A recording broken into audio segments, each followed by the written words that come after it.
ಚಂದ್ರಗಿರಿಯಲ್ಲಿ ಆಳುತ್ತಿದ್ದ ಅರವೀಡು ವಂಶದ ಅರಸರಲ್ಲೊಬ್ಬರಾದ ವೆಂಕಟರಾಯನ ಪ್ರೀತಿಯ ಸರದಾರ, ದೇಶಾಭಿಮಾನಿ ಯಚ್ಚಮ್ಮನಾಯಕ. ಇವರಿಗೆ ಕನ್ನಡ ರಾಷ್ಟ್ರವೀರನೆಂಬ ಕೆಚ್ಚೆದೆಯ ಬಿರುದು ಇದೆ. ಯಚ್ಚಮ್ಮನಾಯಕ ಅನ್ಯಾಕ್ರಾಂತವಾಗಿದ್ದ ಸಿಂಹಾಸನವನ್ನು ರಾಜವಂಶಕ್ಕೆ ಗಳಿಸಿಕೊಟ್ಟು ಕೀರ್ತಿ ಪಡೆದುದಲ್ಲದೆ ಕನ್ನಡಿಗರ ಸ್ವಾಮಿನಿಷ್ಠೆ, ಸಾಹಸಪರತೆ, ಧೈರ್ಯ, ಸ್ಥೈರ್ಯಗಳನ್ನು ಲೋಕಕ್ಕೆ ಮೆರೆದ. ಸ್ವಾಮಿಪುತ್ರನಾದ ಚಿನ್ನಿ ವೆಂಕಟರಾಯನಿಗೆ ವೈಭವದಿಂದ ಪಟ್ಟಾಭಿಷೇಕ ಮಾಡಿ ಚಂದ್ರಗಿರಿಯ ರಾಜ್ಯ ಮತ್ತೆ ವಿಜೃಂಭಣೆಯಿಂದ ತಲೆ ಎತ್ತುವಂತೆ ಮಾಡಿದ. ಕನ್ನಡ ನಾಡಿನ ಇತಿಹಾಸದಲ್ಲಿ ಯಚ್ಚಮ್ಮನಾಯಕನೊಬ್ಬ ಆದರ್ಶ ಪುರುಷ. ಈತನ ಬಗ್ಗೆ ರಚಿತವಾದ ನಾಟಕವೊಂದು ಕನ್ನಡ ವೃತ್ತಿ ರಂಗಭೂಮಿಯಲ್ಲಿ ಅಪಾರ ಕೀರ್ತಿ ಗಳಿಸಿದೆ. ಇದೇ ನಾಟಕದ ಒಂದು ತುಣುಕನ್ನು ಏಕಪಾತ್ರಾಭಿನಯದ ಮೂಲಕ ನಮ್ಮ ಮುಂದೆ ಪ್ರದರ್ಶಿಸಲಿದ್ದಾರೆ 6ನೇ ತರಗತಿಯಲ್ಲಿ ಅಭ್ಯಾಸ ಮಾಡುತ್ತಿರುವ ಕುಮಾರಿ ಶ್ರೀಯಾ ರಾವ್. ಈ ಕಥೆಯ ಸನ್ನಿವೇಶ ಹೀಗಿದೆ. ಬಹುಮನಿ ಸುಲ್ತಾನರ ದಾಳಿಯಿಂದ ವಿಜಯನಗರ ಸಾಮ್ರಾಜ್ಯವನ್ನಾಳುತ್ತಿದ್ದ ದೊರೆ 3ನೇ ವೆಂಕಟರಾಯರು ರಾಜಧಾನಿಯನ್ನು ತೊರೆದು ಚಂದ್ರಗಿರಿಗೆ ಪಲಾಯನ ಮಾಡಿರುತ್ತಾರೆ. ಈ ಸಂದರ್ಭದಲ್ಲಿ ರಾಜರಿಗೆ ಅತ್ಯಂತ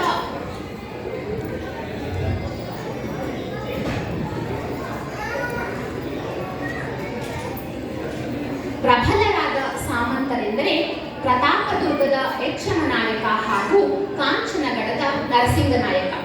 ಇವರನ್ನು ಧೈರ್ಯವಾಗಿ ಎದುರಿಸದೆ ಕಾರ್ಯಗೌರವದ ಮೇಲೆ ಯಚ್ಚಮ್ಮನಾಯಕರು ಪ್ರತಾಪದುರ್ಗಕ್ಕೆ ಹೋದಾಗ ಮೋಸದಿಂದ ಸುಲ್ತಾನರ ಸೈನ್ಯಾಧಿಕಾರಿ ಚಾಂದ್ ಖಾನ್ ನಾಯಕರ ಆಪ್ತರ ಮೇಲೆ ದಾಳಿ ಮಾಡಿ ಹತಗೊಳಿಸಿರುತ್ತಾನೆ. ನಂತರ ಹಿಂದಿರುಗಿದ ಯಚ್ಚಮ್ಮನಾಯಕ ಅವರ ಮಂತ್ರಿ ತಿರುವೆಂಕಟ ಹಾಗೂ ಚಾಂದ್ ಖಾನರ ನಡುವಿನ ಸಂಭಾಷಣೆ ಹೀಗಿದೆ.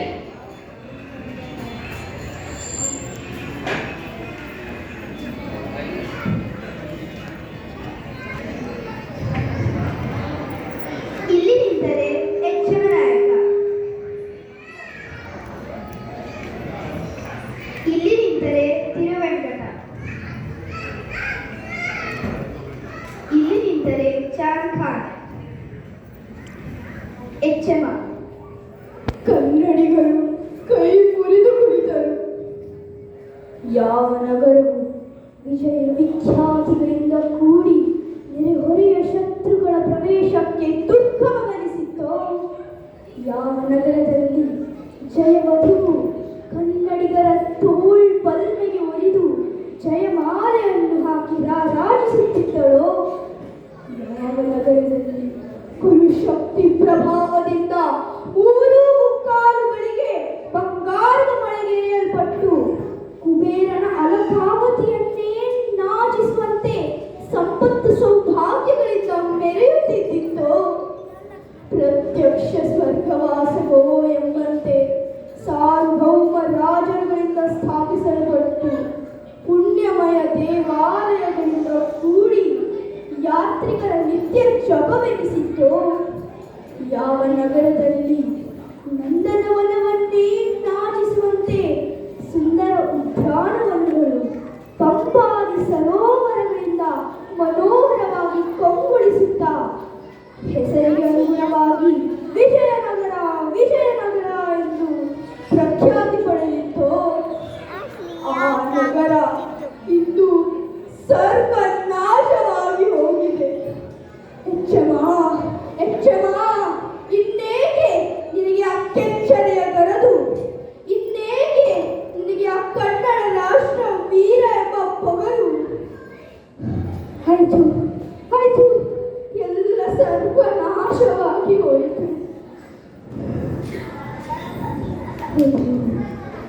ವಿಜಯನಗರದ ಸ್ಥಾಪನೆ, ವಿಜಯನಗರದ ಏಳಿಗೆ, ವಿಜಯನಗರದ ವೈಭವ, ಅಯ್ಯೋ ಅಯ್ಯೋ, ವಿಜಯನಗರದ ನಾಶ, ವಿಜಯನಗರದ ನಾಶ.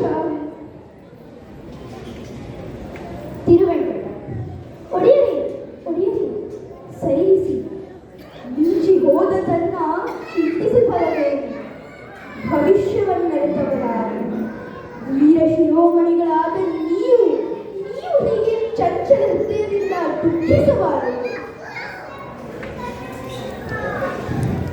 ಇಲ್ಲ ವೆಂಕಟ, ಹಿಂದೆ ನಾವು ಇಟ್ಟಿದ್ದ ರೀತಿ ನೀತಿಗಳನ್ನು ಜ್ಞಾಪಿಸಿಕೊಂಡನಷ್ಟೇ.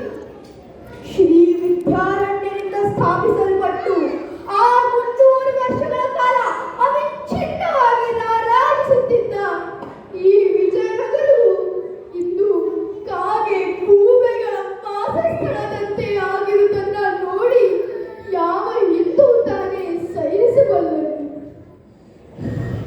ಕಣ್ಣಾಲೆಗಳು ಚಿಮ್ಮುತ್ತಿವೆ, ರಕ್ತ ಕುದಿಯುತ್ತಿದೆ, ಕೈ ಕಾಲುಗಳು ಕಂಪಿಸುತ್ತಿವೆ.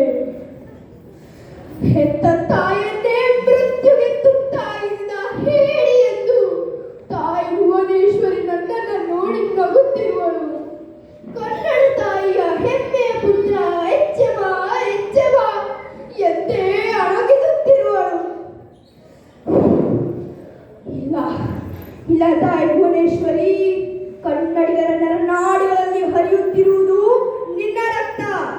ಆ ರಕ್ತದ ಮೇಲೆ ಆಣೆ ಮಾಡಿ ಹೇಳುತ್ತಿದ್ದೀನಿ, ಮುಂದೆ ಒಂದು ಜನ್ಮವೆಂದು ಇದ್ದರೆ ಇದೇ ಕನ್ನಡ ನಾಡಲ್ಲಿ ಕನ್ನಡಿಗನಾಗಿ ಹುಟ್ಟಿ ನಾನು ನಿನ್ನ ಋಣವನ್ನು ತೀರಿಸುವೆ ತಾಯೇ, ನಿನ್ನ ಋಣವನ್ನು ತೀರಿಸುವೆ.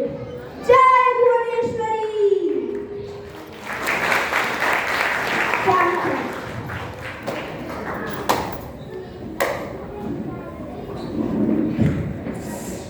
ಸವಿ ಊಟಕ ಹಬ್ಬವಿದು, ಅಬ್ಬರಿಸಿ ಕೊಬ್ಬಿರುವ ತುಮರೈ ಕೊಬ್ಬನ್ನು ಇಳಿಸುವ ಸಿದಿನವಿದು. ನನ್ನ ಜನ್ಮವಿಂದು ಕ್ಯಾಕೆತೆ ಸಾರ್ಥಕೋಯ. ನಾನು ಕೊಂದ ನಿನ್ನ ನಿದ್ರಿತ ಪರಿವಾರದೊಡನೆ ತುಂಬಿ ಇದ್ದಿದ್ದರೆ ವಿಜಯನಗರಕ್ಕೆ ವೀರನು ತಿರುಗಾಡುತ್ತಿರುವ ಇನ್ನೊಬ್ಬನ ರಕ್ತದಲ್ಲಿ ನಿಂದು ನನ್ನ ಖಡ್ಗ ಆನಂದದಲ್ಲಿ ತೇಲಾಡುತ್ತಿತ್ತು. ನಿಲ್ಲು, ಒಂದು ಹೆಜ್ಜೆಯೂ ಮುಂದಿಡಬೇಡ.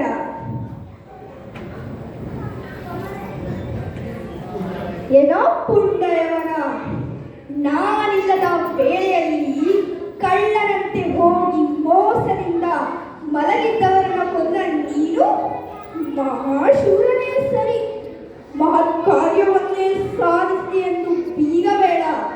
ನಿನ್ನ ಸಂಕಲ್ಪವೇ ಒಂದಿತ್ತು, ಆ ಪರಮಾತ್ಮನ ಸಂಕಲ್ಪವೇ ಒಂದಾಯಿತು. ಅದಕ್ಕೆ ನಾನು ನಿನ್ನ ಎದುರು ಈಗ ಜೀವಂತವಾಗಿ ನಿಂತಿದ್ದೇನೆ. ಮಲಗಿದ್ದವರನ್ನ ಹುಡುಕಿ ಕೊಲ್ಲುವುದು ಕ್ರೂರ ಕರ್ಮವೋ, ವೀರ ಧರ್ಮವೋ, ಅಥವಾ ಕುಲಕೇಡಿಯಾದ ನಿನ್ನಂಥವನ ಮೋಸದ ಮರ್ಮವೋ?